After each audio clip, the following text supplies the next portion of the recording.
Hi guys, welcome to the latest weekly update from the Red Robin podcast. It is the week beginning the 22nd of November for you guys who are listening.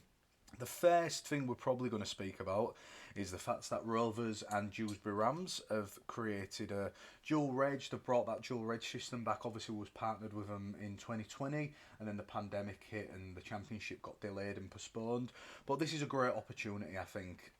The lads who are going to be the fringe players are going to go play in the championship at a decent level. Dewsbury got some good players, and likewise for our reserve system, if we're short on a few players, the Dewsbury lads are going to get a chance to play against Wigan reserves, and there might be someone coming back from injury, a first teamer who's played Great Britain or international. So I think this works both ways really well. I think for both parties it's a really good efficient move. We've obviously paid a transfer fee for Tom Garrett towards Dewsbury Rams, so there is that affiliation between the club.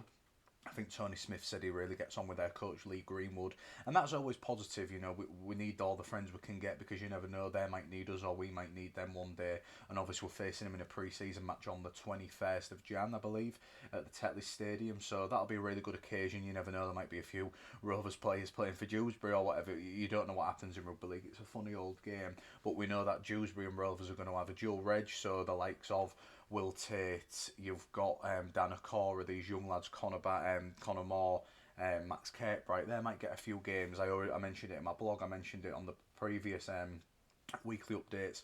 So we know that Dewsbury are going to be a part of Kingston Rovers again for 2022, and we'll see them in the pre-season match in January. And talking of young kids and all about dual reg and stuff, a person who's had that, but unfortunately his time at Kingston Rovers has come to an end, is youngster Anisu Madotti. He signed with the likes of Ethan Ryan, Elliot Minchella, Rowan Milnes, Matty Staunton, and he was made up the five. Anisu Madotti from Bradford, a young lad. He never really got his chance. I think he featured for the reserves a few times when it first came about last season. He went to Doncaster. He impressed, I think. He didn't play loads of games, but I think the Doncaster crowd were quite happy with his work ethic and his agility in the middle of the park. He has gone on a 2-year deal to Keighley Cougars, so he's left Rovers, he's gone to seek pastures. New Rovers have released him. He had another year left on his deal, but we know that Anisu Madotti has gone to Keighley. I'll be honest with you, I don't think he'd have had it in him to make it at the club. I believe what Tony Smith and stuff thought of him. I think they thought he was a good player and all things like that, but he was definitely behind. We've got a lot of prop forwards and a lot of young prop forwards coming up in the academy as well, and I think he was just going to fall short of that pecking order. And for him, he's going to go play at Keighley. You know, former Robins, Kieran Moran, Scott Morella there. So QLT, obviously PLT's dad. You never know, PLT might go back there as well on loan. We don't know what's going to happen during the season, but we know that Anisu Madotti, will wish him all the best. Obviously, he never made a competitive start for Kingston Rovers, but he was still part of the fabric of our club, as we call him, and we wish him all the best. And watch out for him in League One, because 2 years, you never know, he might be able to make the step up, might be playing Championship, even come back in Super League in the future. So we just know that Anisu Madotti is moving on to the Keighley Cougars. On the podcast page, obviously we did the Kev Larroyer live stream Heritage Cast. The YouTube video was really well. We had loads of comments, loads of viewers. We've already had 500 views on everything, as always. What we expect from you guys, you're great. We don't expect nothing less. But keep sharing, keep watching it. If you haven't watched the Kev Larroyer, it's obviously on Spotify, Apple, as I mention every week. The audio is on there, whereas now we've got the visual with me, Chris and Kev, and we're going to get more live streams up and running soon. But that was really good, a really good interesting listen about his mental health, losing his sister, growing up in Toulouse, wasn't the best upbringing at school, parents, all that. We know his story, and it was great for Kev to come on and speak to us, because he was a sound guy, and we like that. As much as we like speaking about Kingston Rovers and your time at the club, it's also great to speak about other issues, and to speak, three lads speaking about mental health. You know, it's affected 1 out of the 3, and that's the shocking stats of it, isn't it? There's probably higher stats, so we do need to keep talking. Follow Rugby League Cares, follow all Kev does, because there's really good tips, advice, and you can get in touch with any of the guys. There's a lot of former professionals, Keith Senior and the like, who are involved with RL Care, so keep up the good work, guys. And Chris spoke to a friend of the podcast, Keith Pollard. We've had a heritage cast with Keith, former player in the 60s who then went to play to Australia.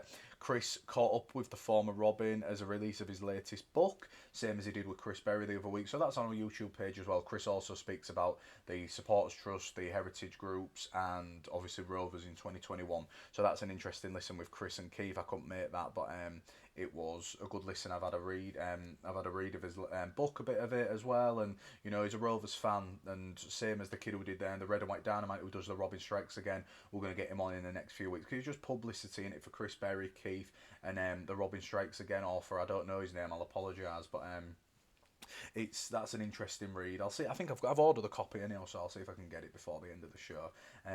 But yeah, so check out all our YouTube pages, guys. Keep sharing. We know not much has happened this week, but yeah. So there's been about 3 or 4 videos and content uploaded for you, and we're really enjoying bringing it. And to bring it back to the actual season, we know that Magic Weekend is going to return. So we've got the fixture. It is the 10th of July next year, 5:30 kickoff. It's the final game on the Sunday, as always. That just means that Ulm Rovers are saving the best till last. The Hull derby is back at Newcastle. Can't wait for it. It's going to be a really good event at St James's Park. Red and white against black and white. East Hull against West Hull. And it's a great occasion, Magic Weekend. I haven't been since 2018, actually, when we got beat by black and whites at Newcastle. I didn't go to Anfield. I was doing something. I can't remember what I was doing, but didn't make it to Liverpool. And then 2020, obviously we know what happened. But yeah, and didn't go to League because I was back at work, my first day back at work the next day, so I couldn't have got too paralytic and done that. But yeah, so we know Magic Weekend's going to be at Newcastle again, and we're going to be playing Hull FC, so it's going to be a really good atmosphere. I think, standout fixtures, Saints Wigan's back, newly promoted Toulouse are playing Wakefield, the first game of the weekend. I would have liked to see Catalan Toulouse, but that's the RFL for you, and it will, the less we say on that, the better, as the Tame Impala song goes. But yeah, so we know Rovers are going to be playing Hull FC on Sunday, the 10th of July, a summer evening in Newcastle. So get yourselves there, guys, and hopefully we'll be on form, and it'll be a good clash to end the weekend, because sometimes they go down like a damp squid. We obviously finished the weekend this season, beating Leigh quite comfortably, but it's going to be a different kettle of fish. It's going to be a massive game. The third, probably the second Hull derby of the year out the 3. Obviously, we're going to be playing Rovers and Hull home and away again, which is good. Get that normality back, because the derbies, they can be the best day or the worst day of the season, but let's hope it is the best. So yeah, we have got that. Next, we are obviously speaking about the infamous or famous away kit. Have a look at it on there. Obviously, that's Jordan Abdul's sporting it. Do you know what? As I'm looking at it, when I saw a prototype about 3 weeks before, and I didn't put it anywhere because I didn't want anything to get spread or whatever, and with the club, everything, I didn't want them to get angry, but I did see a bit of a prototype, only the back of it, and I was a bit iffy of it, but I love it. I really love it. It's got people talking about us. It's something different. Away kits, I think me and Chris spoke about with Mike Carter, all KR shirts. You can experiment with away kits. You get away that regular red, white or blue, whatever Rovers colours want to be. Obviously, we know what the home shirt is going to be, which I'm not a massive fan of. I'll agree with you. Agree with most of you. I'm not a big fan of the home shirt. I really like the away kit. I like the way they've represented the icons of Hull. Amy Johnson, the shirts, the kits they release, the training gear. Rovers doing everything right, and it connects with the city. Rovers are part of the city, and we're appreciating everything what people have done for this city, and the Humber Bridge being on there as well. The dockyards on the training gear, the trawlers and stuff. I believe it is, or the shipyards. That's brilliant. It connects you with the fans, it connects you with the older people who remember them days, and I really like that home kit. Obviously predominantly yellow, more Warrington and Leeds colours, don't get me wrong, but it doesn't matter. Warrington away kits, they've been red and black, or you've had the red, white and green the other year, it's 2 out of 3 Rovers colours. They didn't say it looks like a Rovers shirt then. So let it be, the training gear is really nice as well. Get behind it. As long as they're performing on the pitch, like we said, guys, it don't matter what the kits are like. But I am a big fan of the blue badge as well. So big props. I like the way the Humber Bridge was in the background. That was really positive and stuff like that. So yeah, I'm looking forward to seeing it in the flesh. I imagine that they'll probably wear the home and away shirt in the pre-season matches. I'm sure we'll see more in the flesh soon. There'll be people walking around Oldness Road or in the town centre with them once Christmas starts to come as well. So that was Hull Kingston Rovers' away kit. Let me know what you think as well, guys. Obviously messages on Twitter, Facebook, Instagram. Comment on our YouTube pages when you're sharing it. Let us know what you think, because there's going to be mixed opinions. Like mine and Chris, when we speak to you guys about Rovers, there'll be some people going, he's chatting rubbish, or there'll be some people going, is it the nail on the head there? And that's what opinions are, and that's why opinions are great, because you're never going to agree with everyone. You're never going to like the same stuff, because life would be pretty boring if you did. So I really like Hull Kingston Rovers' away kit. I prefer the yellow and blue to the home kits this year, but that's my preference. There is no word on Fair kits or charity kits or Magic Weekend kits. I'm sure that will be discussed and rumours will fly around in the next few days or so. In the next few months or so. Sorry, once the season starts and when we get closer to maybe the Challenge Cup games or the Magic Weekend games, that's when they normally bring them out, don't the guys? So yeah, keep buying, keep purchasing from the club because it keeps the income coming, and that's why the club's doing so great on and off the field because you guys are absolutely amazing what you do for the club, and we stick by him, and hopefully 2022 can be successful as well because we're in good stead I think at the moment. And we actually did a poll and we did describe this man using an emoji only, and it was Tony Smith's photos. Chris put the tweet out, and then I saw 5 minutes later I didn't know what he'd put, and because we both run the accounts together, my phone was blowing up of a few sarky comments from the other side of the river who were obsessed, but a lot of emojis to describe Tony Smith were just a wizard, to pardon the pun of Tim Sheen's, legend of what he's done already for the club. And I think in the long run, I'm imagining that Danny Maguire may be head coach 3 or 4 years' time. I think if he can still ply his trade underneath Tony Smith, he can learn with Stanley, with Dave Hodgson. I think Danny Maguire is definitely going to be an head coach eventually, and I could see his first job being Hull Kingston Rovers, but probably Danny Maguire doesn't want that to be yet because I think Tony Smith needs a 3-year deal to keep this project going. He seems so happy. I think I read on the forums his wife's really happy in the area.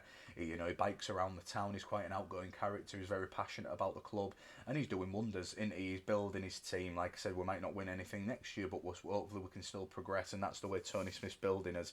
And I think if he can carry on as coach, we know he's with us definitely from 2020, this season 2022 that's coming up. But I think in the long run, keeping Tony Smith as Hull Kingston Rovers coach is the main retention for next year already, even though we're not even in 2022 and nothing, the camp hasn't been, they haven't gone to Tenerife yet, or we haven't even played our first fixture. At this moment in time, if we keep carrying on like we are doing, there's only one extension that means much at the moment, and that's probably Tony Smith on a 2-3 year deal because he's the leader, he's the puppet master.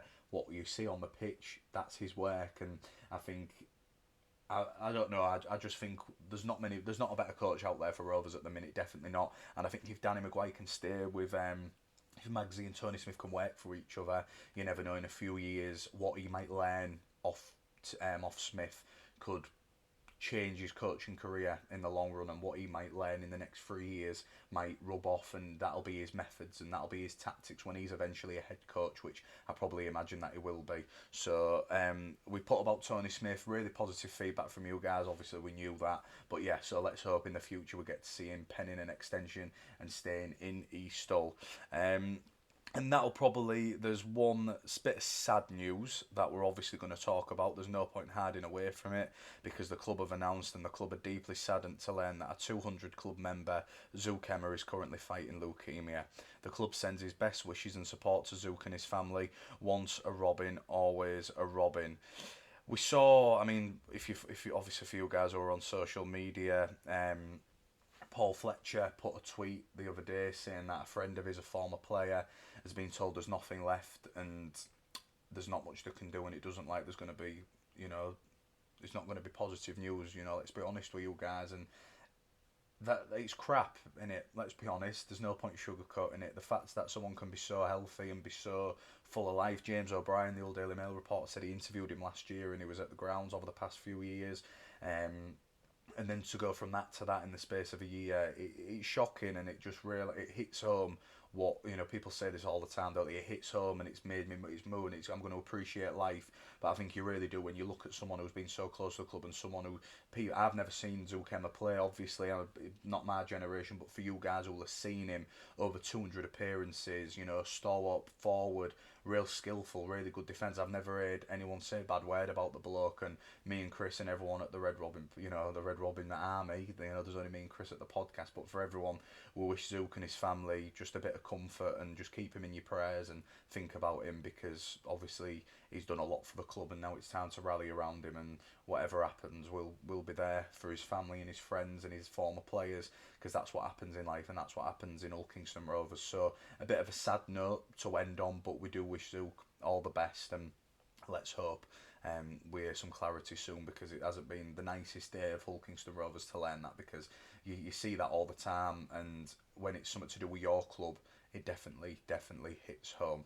So best wishes to Zook. And obviously I said I've finished there. Quick mention of Kev Sinfield, legend, what a legend, doing the 101 mile challenge from Leicester to Leeds for MND and for Rob Burrow. The government have put 50 million for MND, so it's positive news. I think he's raised over £230,000 last time I checked. Absolute warrior, doing a 24-hour run. He definitely is Sir Kev for a reason. We put the donation in our tweets as well, guys, so if you can spare a few change. Obviously it's the Rugby League family, and we wish Rob and Kev all the best in this run and in Rob's recovery. Let's hope we can find a cure for that awful disease. But thank you for being this roundup, this weekly roundup. There's no other Heritage cast this week. We're aiming, again, just still giving George and Adam Quinlan a bit of time to get settled. They'll come in December, guys. There's absolutely no rush. And it is my last video as a 23-year-old. I know I look a bit older, especially when I have my longer beard. It's my birthday on Wednesday, so if anyone wants to drop me a message or wish me an happy birthday for your favourite podcast host, let me know. But no, I'm only messing, guys. Thank you for everything. Thanks for all your support. And we'll see you next Monday, and keep up to date with the Red Robin podcast. Keep sharing, live, love, laugh and be happy.